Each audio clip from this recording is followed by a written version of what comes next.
मधुबन के बाबा, मधुबन के बाबा मुरली वाले, आपका क्या कहना, आपका क्या कहना। मधुबन के बाबा मुरली वाले, आपका क्या कहना, आपका क्या कहना। ओम शांति। आज का मुरली 9/2/2024 प्रातः मुरली। ओम शांति। बाप दादा मधुबन। मीठे बच्चे, शिव जयंती पर तुम खूब धूमधाम से निराकार बाप की बायोग्राफी सबको सुनाओ। यह शिव जयंती ही हीरे तुल्य है। प्रश्न, तुम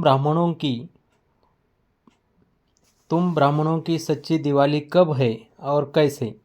उत्तर, वास्तव में शिव जयंती ही तुम्हारे लिए सच्ची दिवाली है, क्योंकि शिव बाबा आकर तुम आत्मा रूपी दीपक को जगाते हैं।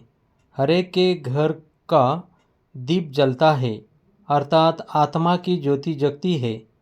वह स्थूल दीपक जलाते, लेकिन तुम्हारा सच्चा दीपक शिव बाप के आने से जगता है। इसलिए तुम खूब धूमधाम से शिव जयंती मनाओ। ओम शांति। मीठे मीठे रूहानी बच्चों, शिव की जयंती मनाते हैं और भारत में तो शिव जयंती मनाते ही है। जयंती एक ही मनाई जाती है, उसी को फिर सर्वव्यापी कह देते हैं। अब सर्वव्यापी की जयंती तो हो न सके। जयंती कब मनाई जाती है? जब गर्भ से बाहर आते हैं। शिव जयंती मनाते तो ज़रूर है, आर्य समाज भी मनाते हैं। अभी तुम मनाएंगे 2024 में 88वीं जयंती। गोया 88 वर्ष हुआ। जयंती को जन्मदिन तो सबको याद रहता है। फलाने दिन यह गर्भ से बाहर आया। अब शिव बाबा की तुम 88वीं जयंती मनाएंगे। वह तो है निराकार, उनकी जयंती कैसे हो सकती है? इतने बड़े बड़े मनुष्यों के पास निमंत्रण कार्ड जाते हैं। कोई को पूछना तो चाहिए, जयंती कैसे मनाते हो, उसने जन्म कब और कैसे लिया, फिर उसके शरीर का नाम क्या रखा। परंतु ऐसे पत्थर बुद्धि है जो कभी पूछते नहीं हैं। तुम उनको बता सकते हो, वह है निराकार, उनका नाम है शिव। तुम शालिग्राम बच्चे हो, जानते हो इस शरीर में शालिग्राम है, नाम शरीर का पड़ता है, वह है परम आत्मा शिव। अब तुम कितना धूमधाम से प्रोग्राम रखते हो। दिन प्रतिदिन तुम धूमधाम से समझाते रहते हो कि जब शिव बाबा की ब्रह्मा के तन में प्रवेशता होती है, वही उनकी जयंती गाई जाती है। उनकी तिथि तारीख कोई होती नहीं। कहते हैं मैं साधारण तन में प्रवेश करता हूँ, परंतु कब, किस घड़ी, वह नहीं बताते। तिथि तारीख दिन आदि बताए तो कहे कि फलानी तारीख। जन्मपत्री आदि तो इनकी होती नहीं। वास्तव में जन्मपत्री तो सबसे ऊंची इनकी है, कर्तव्य भी इनका सबसे ऊंचा है। कहते हैं प्रभु तेरी महिमा अपरंपार है, तो ज़रूर कुछ करते होंगे। महिमा तो बहुतों की गाई जाती है। नेहरू, गांधी आदि सबकी महिमा गाते हैं। इनकी महिमा कोई बता न सके। तुम समझाते हो वह ज्ञान का सागर, शांति का सागर है, वह तो एक ठहराना। फिर उनको सर्वव्यापी कैसे कह सकते? परंतु कुछ भी समझते नहीं है। और तुम मनाते हो तो कोई पूछने का साहस भी नहीं करते हैं। नहीं तो पूछना चाहिए। शिव जयंती मनाई जाती है, महिमा गाई जाती है, तो ज़रूर कोई होकर गए हैं। बहुत भक्त लोग हैं। अगर गवर्नमेंट न माने तो भक्तों, साधुओं, गुरुओं की स्टैम्प भी न बनाए। जैसे है गवर्नमेंट, ऐसा है रैयत माना प्रजा। अभी तुम बच्चों को बाप की बायोग्राफी का भी अच्छी तरह मालूम पड़ा है। तुमको जितना फकोर रहता है, उतना और कोई को नहीं रह सकता। तुम ही कहते हो शिव जयंती हीरे तुल्य है, बाकी सब जयंती या कौड़ी मिसल है। बाप ही आकर कौड़ी को हीरे तुल्य बनाते हैं। श्री कृष्ण भी बाप द्वारा इतना ऊंच बना, इसलिए उनका जन्म हीरे तुल्य गाया जाता है। पहले कौड़े तुल्य होगा, फिर हीरे तुल्य बाबा ने बनाया। यह बातें मनुष्य नहीं जानते। उनको ऐसा वर्ल्ड का प्रिंस किसने बनाया, तो यह भी समझाना चाहिए। श्री कृष्ण जन्माष्टमी मनाते हैं। बच्चा तो माता के गर्भ से ही बाहर निकला, उनको टोकरी में ले गए। अब श्री कृष्ण तो वर्ल्ड प्रिंस था, फिर उनको डर काहे का? वहाँ कंस आदि कहाँ से आया? यह सब बातें शास्त्रों में लिख दी है। अब तुमको अच्छी रीति समझाना चाहिए। समझाने की युक्तियाँ बहुत अच्छी चाहिए। सब एक जैसा नहीं पढ़ा सकते। युक्ति युक्त न समझने से और ही डिसर्विस होती है। अब शिव जयंती मनाई जाती है तो ज़रूर शिव की महिमा करेंगे। गांधी जयंती पर गांधी की महिमा करेंगे और कुछ सूझेगा नहीं। अब शिव जयंती तुम मनाते हो तो ज़रूर उनकी महिमा, उनकी बायोग्राफी व उनका जीवन चरित्र भी होगा। तुम उस दिन उनका ही जीवन चरित्र बैठ सुनाओ। जैसे बाप कहते हैं, मनुष्य कोई पूछते भी नहीं है कि शिव जयंती कैसे शुरू हुई, उसका कुछ भी वर्णन है नहीं। उनकी महिमा तो अपरंपार गाई जाती है। शिव बाबा को भोलानाथ कह बहुत महिमा करते हैं। वह तो भोला भंडारी है। वो लोग शिव शंकर कह देते हैं, शंकर को भोलानाथ समझ लेते हैं। वास्तव में भोलानाथ शंकर तो नहीं लगता। उनके लिए तो कहते हैं आँख खोली तो विनाश हुआ। धतूरा खाते उनको फिर भोलानाथ कैसे कह सकते हैं? महिमा तो एक की होती है। तुमको शिव के मंदिर में जाकर समझाना चाहिए। वहाँ बहुत लोग आते हैं तो शिव का जीवन चरित्र सुनाना है। कहते हैं भोला भंडारी शिव बाबा। अब शिव और शंकर का भेद भी तुमने ही बताया है।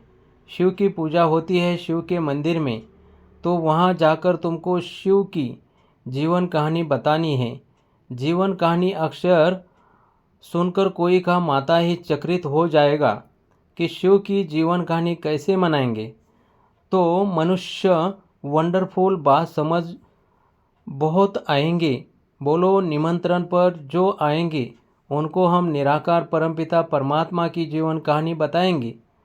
गांधी आदि की भी बायोग्राफी सुनते हैं। अभी तुम महिमा करेंगे शिव की, तो मनुष्यों की बुद्धि से सर्वव्यापी की बात उड़ जाएगी। एक की महिमा फिर दूसरों से मिल न सकी। ये जो मंडप बनाते हैं व प्रदर्शनी करते हैं, वह कोई शिव का मंदिर तो है नहीं। तुम जानते हो, सच्चा सच्चा शिव का मंदिर वास्तव में यह है जहाँ रचता खुद बैठ रचता और रचना के आदि मध्य अंत का राज समझाते हैं। तुम लिख सकते हो रचता की जीवन कहानी और रचना के आदि मध्य अंत का राज, अथवा हिस्ट्री सुनाएंगे। हिंदी अंग्रेजी में लिखते हो। बड़े बड़े के पास जाएंगे तो वंडर खाएंगे कि ये कौन है जो परमपिता परमात्मा की बायोग्राफी बताते हैं। सिर्फ रचना के लिए तुम कहेंगे तो समझेंगे प्रलय हुई, नई रचना रची, परंतु नहीं, तुमको तो समझाना है बाप पतितों को आकर पावन बनाते हैं, तो मनुष्य वंडर खाएंगे। शिव के मंदिर में भी तुम आएंगे। हाल व मंडप बड़ा होना चाहिए। भले तुम प्रभात फेरी निकालते हो, उसमें भी ये लक्ष्मी नारायण का राज्य किसने स्थापन किया, उनको यह समझाना है। निराकार शिव बाबा जो सभी आत्माओं का बाप है, वो ही आकर राजयोग सिखाते हैं। ऐसे ऐसे विचार सागर मंथन करना चाहिए कि कैसे शिव के मंदिर में जाकर सर्विस करनी चाहिए।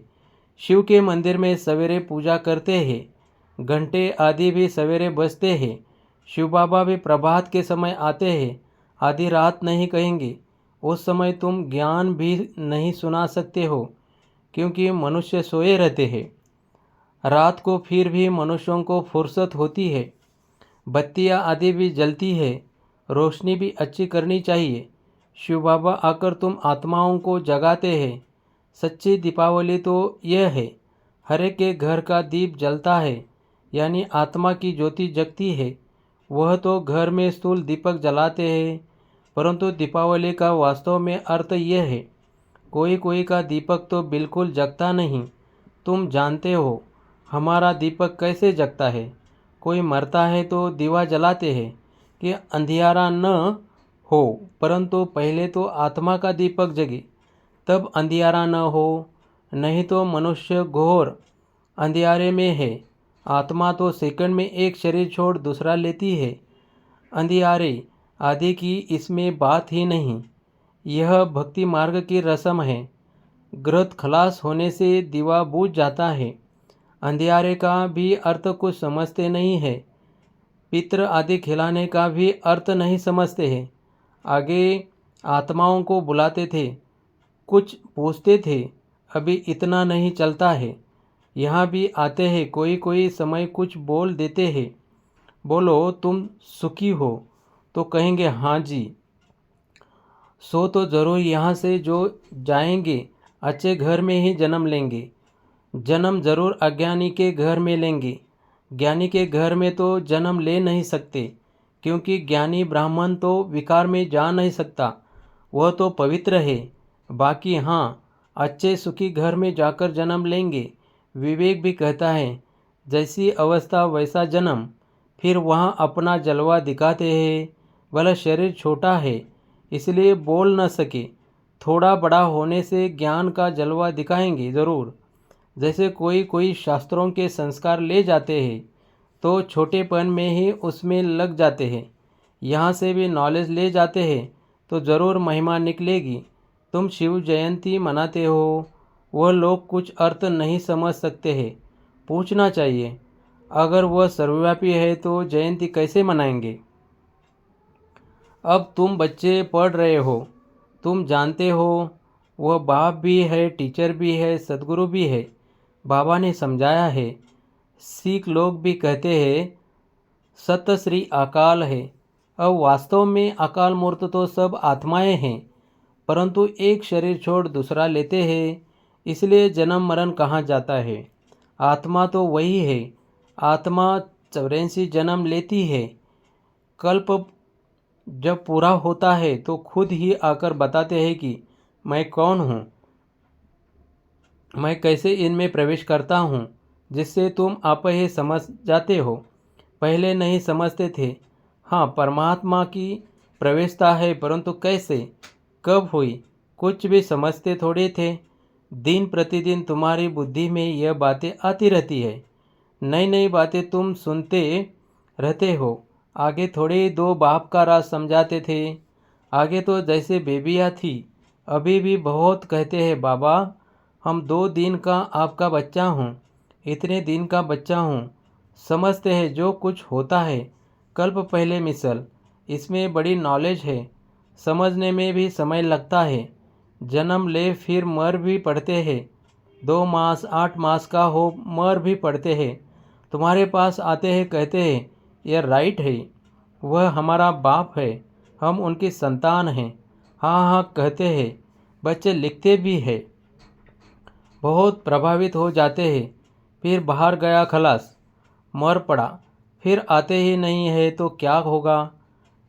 या तो पिछाड़ी में आकर रिफ्रेश होगा या तो प्रजा में आ जाएगा। यह सब बातें समझानी हैं। हम शिव जयंती कैसे मनाते हैं, शिव बाबा कैसे सदगति करते हैं। शिव बाबा स्वर्ग की सौगात ले आते हैं। खुद कहते हैं मैं तुमको राजयोग सिखाता हूँ, विश्व का मालिक बनाता हूँ। बाप तो है ही हेवन का रचयिता, तो ज़रूर हेवन का ही मालिक बनाएंगे। हम उनकी बायोग्राफी बताते हैं, कैसे स्वर्ग की स्थापना करते हैं, कैसे राजयोग सिखाते हैं। आकर सीखो। जैसे बाप समझाते हैं वैसे बच्चे नहीं समझा सकते हैं। इसमें बहुत अच्छा समझाने वाला चाहिए। शिव के मंदिर में बहुत अच्छा मनाते होंगे, वहाँ जाकर समझाना चाहिए। लक्ष्मी नारायण के मंदिर में अगर शिव की जीवन कहानी सुनाएंगे तो किसको जचेगी नहीं, ख्याल में नहीं आएगा। फिर उनको अच्छी रीति बुद्धि में बिठाना पड़े। लक्ष्मी नारायण के मंदिर में बहुत आते हैं, उनको लक्ष्मी नारायण राधे कृष्ण का राज समझा सकते हो। उनका अलग अलग मंदिर होना नहीं चाहिए। श्री कृष्ण जयंती पर तुम श्री कृष्ण के मंदिर में जाकर समझाएंगे कृष्ण ही गोरा कृष्ण ही सावरा क्यों गाया जाता है। कहते हैं गावड़े का छोरा, गावड़े में तो गाय बकरियां चराते होंगे। बाबा फील करता है कि हम भी गावड़े के थे, न टोपी न जूती। अब स्मृति आती है हम क्या थे। फिर बाबा ने आकर प्रवेश किया है। तो यह बाप का लक्ष्य सबको मिले कि शिव बाबा को याद करो, वो ही सद्गति दाता है। तुम रामचंद्र की भी जीवन कहानी बता सकते हो, कब से उनका राज्य शुरू हुआ, कितना वर्ष हुआ, ऐसे ऐसे ख्यालात आने चाहिए।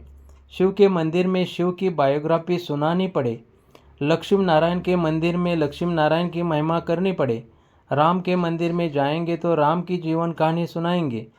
अब तुम पुरुषार्थ कर रहे हो देवी देवता धर्म स्थापन करने का।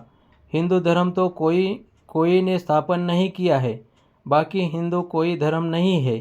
यह सीधा कहने से बिगड़ेंगे, समझते हैं यह कोई ईसाई है।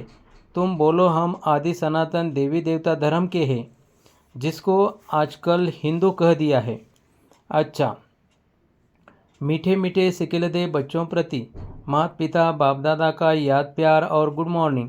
रूहानी बाप की रूहानी बच्चों को नमस्ते। धारणा के लिए मुख्य सार। फर्स्ट, शिव जयंती धूमधाम से मनाओ। शिव बाबा के मंदिर में शिव की और लक्ष्मी नारायण के मंदिर में लक्ष्मी नारायण व राधे कृष्ण की बायोग्राफी सुनाओ। सबको युक्ति युक्त समझानी दो। अज्ञान अंधियारे से बचने के लिए आत्मा रूपी दीपक को ज्ञान ग्रंथ से सदा प्रज्वलित रखना है। दूसरों को भी अज्ञान अंधियारे से निकालना है।